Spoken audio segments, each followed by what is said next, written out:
Welcome to Module 3, where we'll be looking at a short history of bioethics, and where we'll acknowledge different methods of bioethical analysis.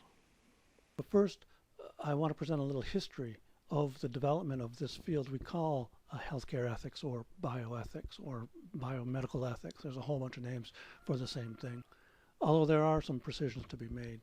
What's going to happen in this lecture is a short history of the development of bioethics. We'll go through the Nazi medical experiments up through new technologies in the 1950s and 60s, including artificial respiration and transplantation. We'll then look at the Tuskegee experiment. We'll notice a few other milestones in the development of this new discipline, which culminates in 1979, after which there is no discussion of an ethical issue without this new kind of expert, the bioethicist. A definition of bioethics is the study of value judgments pertaining to human conduct in the general area of biology, and specifically value judgments related to the practice of medicine and the allied health sciences. The term bioethics was coined in 1970 by Dr. Van Rensselaer-Potter, a biochemist at the University of Wisconsin. To begin exploring the concept of bioethics as a precursor to public health ethics, we begin with the idea of traditional medical ethics.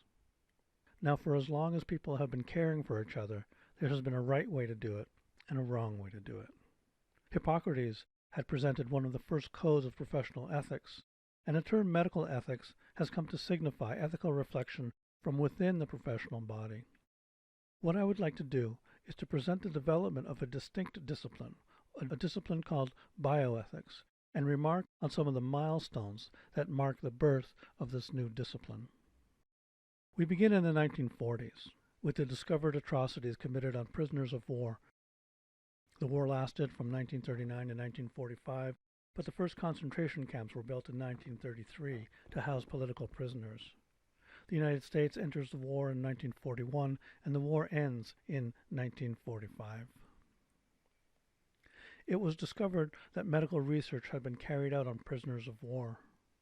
There were three categories of research. First, to facilitate the survival of military personnel. Second, to develop pharmaceutical and treatment methods for injured military personnel. And finally, to advance the racial and ideological tenets of Nazism. As part of the military tribunals at Nuremberg, 23 leading German physicians and administrators were tried for their willing participation in war crimes and crimes against humanity. A law report written in July 1942 by Russia and by the defendants Rupp and Romper describes an experiment on a former delicatessen clerk who was given an oxygen mask and raised in the chamber to an atmospheric elevation of over 47,000 feet, at which point the mask was removed and a parachute descent was simulated. The report describes the victim's reactions: spasmodic convulsions, agonal convulsive breathing, chronic convulsions and groaning.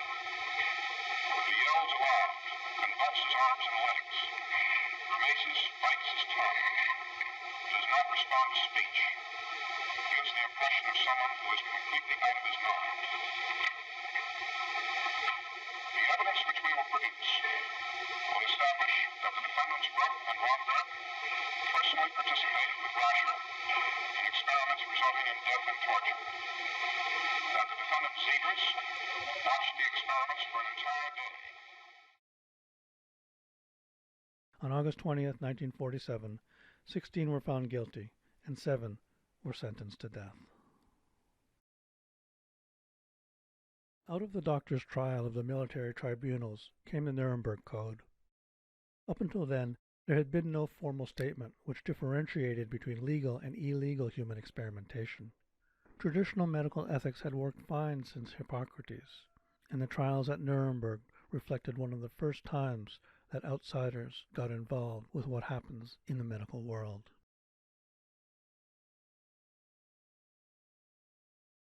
It's interesting to know that the idea of informed consent was not created in Nuremberg, as it had existed well before the doctors' trials. In 1931 were guidelines known as the Reich Circular. This document, called Regulations on New Therapy and Human Experimentation, contained many of the important points of the Nuremberg Code and demanded complete responsibility of the medical professional who is charged with the well-being of the patient or the research subject. The Nuremberg Code influenced German and American law regarding research with human subjects, and in fact became the basis for the Code of Federal Regulations, Title 45, Volume 46, which governs federally funded research in the United States. The concepts of capacity, choice, and knowledge have become the hallmarks of contemporary ethical research in the doctrine of informed consent. The second event in the history of bioethics had to do with important discoveries in the 1950s and 60s. First, there was the invention of artificial respiration equipment. In 1952, during a polio epidemic in Scandinavia, mechanical ventilation was introduced.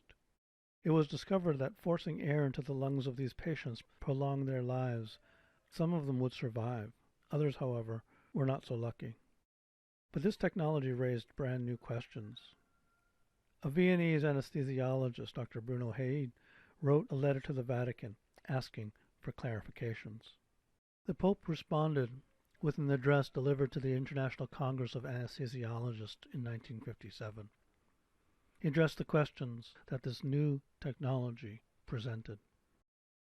What's interesting to note here is that people from outside the medical profession are now weighing in on the actions of medical personnel. This is what characterizes the development of the discipline of bioethics. As we cross these milestones, more and more outsiders are taking positions with what happens inside medicine. In the 1950s, kidney transplantation became available with all the attendant ethical questions about life and death and personhood. Before the 1960s, long-term kidney dialysis was not possible, but with the invention of the Scribner shunt, this new technology became available for many more people. In 1962, Life magazine publishes a story called They Decide Who Lives, Who Dies. With this story in the then popular media, more and more people are getting to see the life and death decisions being made, decisions that used to be made quietly behind the scenes. The new technologies that help save lives are thrusting ethical decisions into the public arena. The story presented was about a committee who was charged with selecting who would get hemodialysis at the Seattle hospital. The next event was the publication of an article in the New England Journal of Medicine. Dr. Henry Beecher, anesthesiologist from Harvard, document ethical violations, not at the hand of evil Nazi doctors bent on world domination, but by top-notch American scientists. Beecher listed 22 cases, but claimed that he had 50 documented incidences of ethical abuse. In 1967, we saw the first successful heart transplant. Louis Washkansky died 18 days after receiving the heart of Denise Darval, who had been involved in a car accident. As David Rothman writes in Strangers at the Bedside, ethical issues such as conflict of interest, the definition of death, and the allocation of scarce resources commanded wider attention. Heart transplantation, he continues, made it more obvious that ethical questions were fraught with social and political consequences, and that others beside the medical profession must be involved. Next, in 1972, the Tuskegee syphilis experiment became public. Gene Heller of the Associated Press broke the story that there had been an ethically unjustifiable 40-year non-therapeutic study. Here's a short clip from a fictionalized account on the Tuskegee syphilis experiment. Damn! How was your trip? Well, first the bus, then the train. I don't know which was more excruciating. The ground is still moving. It's just the way I feel. So what do you think of Washington? It's grand.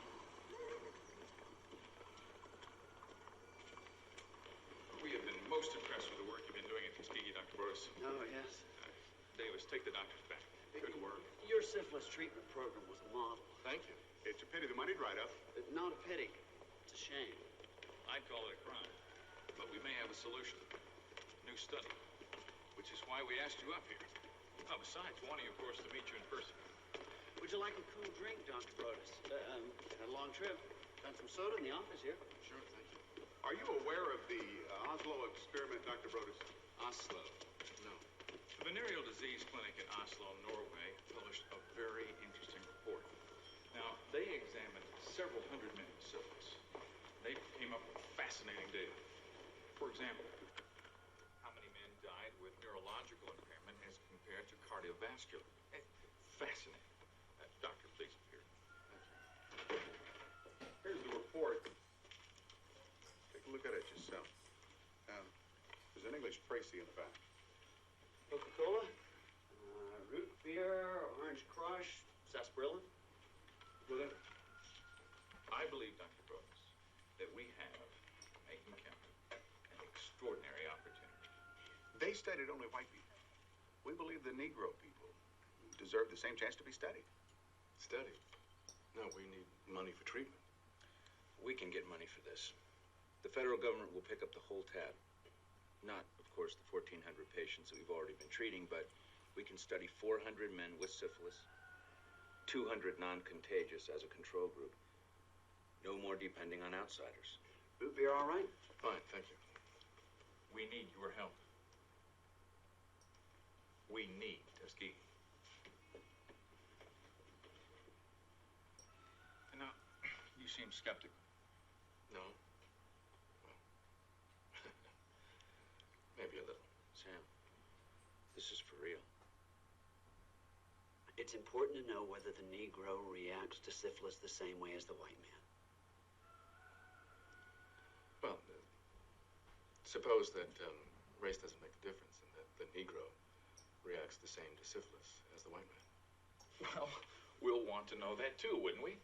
This is science after all. We want the truth. Regardless of race, creed, or color. The stamping out of disease. That's what this office is dedicated to. For all the people, Dr. Brodus. All of them. And you want to repeat the Norwegian study, except with the Negro male. That's right. Now, we have additional But it data. says here, Oslo was done between 1891 and 1910. That means there was no treatment then. These men were untreated.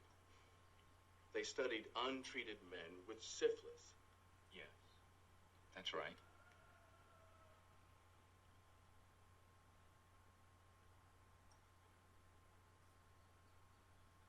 No treatment?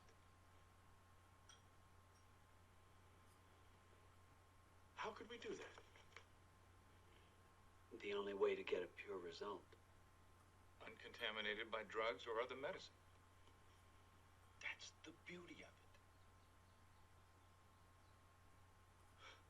The beauty of it? The beauty of it. I'm a doctor, for God's sakes, and so are you. Our patients come before anything else. You think I don't know that, Sam? I've been agonizing over this. First, do no harm. I'm not talking forever here. 6 months, maybe a year to get the facts, then we let the facts speak for themselves. This study will make medical history. It'll wipe out centuries of ignorance about the mechanism of disease being related to race. If we do this right, I tell you, we will get the money for treatment. Federal money. Do you really believe that? Sam, this is more than just an opportunity to keep our project alive. Think of it. We will be federally financed. We'll have momentum. You know what it's like with federal programs. Once they get started, you can't stop them. And you can build Tuskegee into a major research center and finally prove what Negro nurses and doctors are capable of. Now, think of what good you could do with a program like that.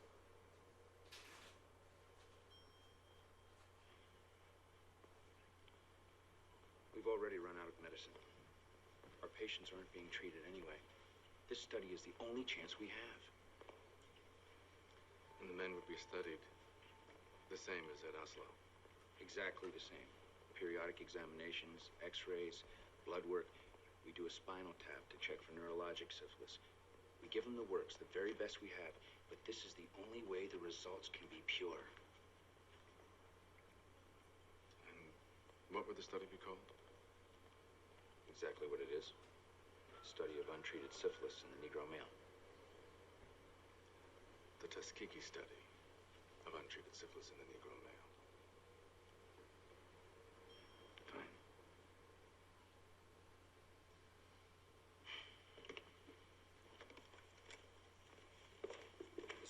back to treatment, Sam. You'll see.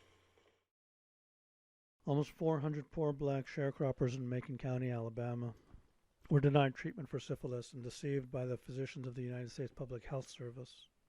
As part of the Tuskegee syphilis study designed to document the natural history of the disease, these men were told only that they were being treated for bad blood. The next event in the history of bioethics is the Karen N. Quinlan decision in 1976.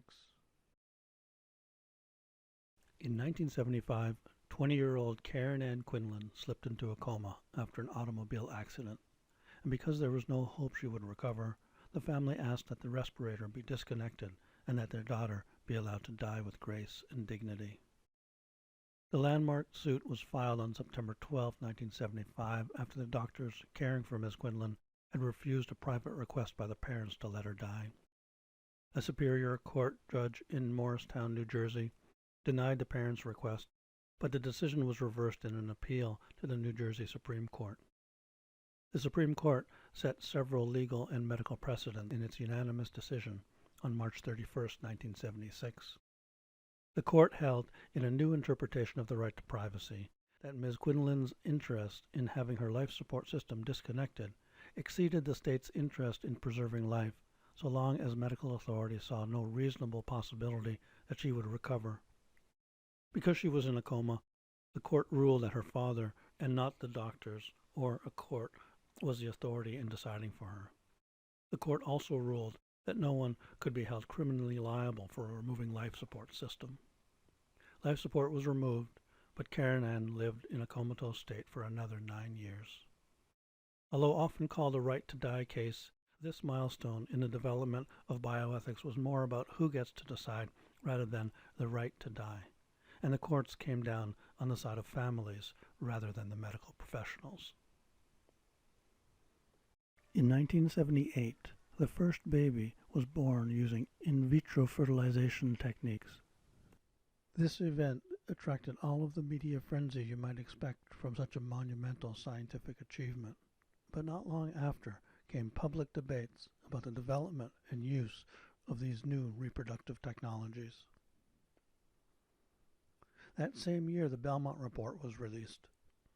This report came from the National Commission for the Protection of Human Subjects of Biomedical and Behavioral Research, a commission that was created in 1974. It was created after the revelations of the Tuskegee syphilis experiments, and its mission was to identify the basic ethical principles that should underlie the conduct of biomedical and behavioral research involving human subjects, and to develop guidelines which should be followed to assure that such research is conducted in accordance with those principles. This mission culminated in the 1979 release of the Belmont Report. Another event that happened that year was the publication of Beecham and Childress's The Principles of Biomedical Ethics. Now in its 7th edition, this volume quickly became the authoritative text for bioethics. Following the Belmont Report, this text focuses on 4 main principles of ethics. It's a deontological approach to ethical theorizing, and although the different incarnations of this text has reached out wider and wider in response to critics, it remains a principle-based approach to ethical analysis. There have been presentations of public health ethics which claim that bioethics cannot be the starting point for public health ethics. But I feel this arises out of a misunderstanding. Traditional bioethics has understood ethical analysis as a conflict between ethical principles, and contemporary bioethics has privileged the principle of autonomy. But because public health is about populations, not autonomous individuals, it is thought that a different way of doing ethics is necessary for public health. It seems, however, that it is in the choice of principles, rather than the method of ethics, that is the target of criticism. And it is the methods of ethical analysis that I would like to bring our attention to.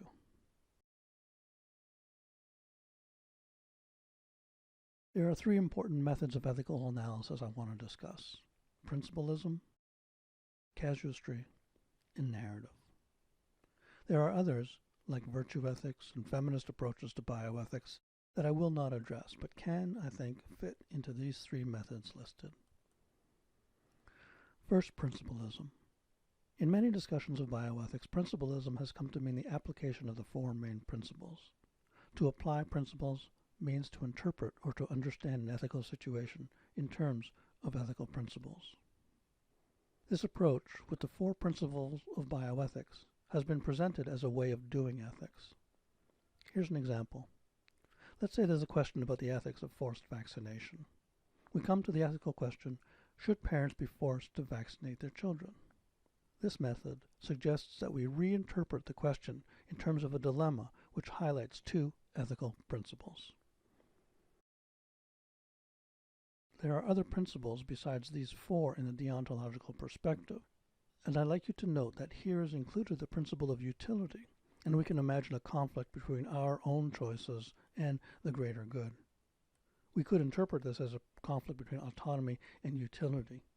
So even though utilitarianism is a separable ethical theory, I include it here as part of a deontological approach expressed as the bioethical method of principlism.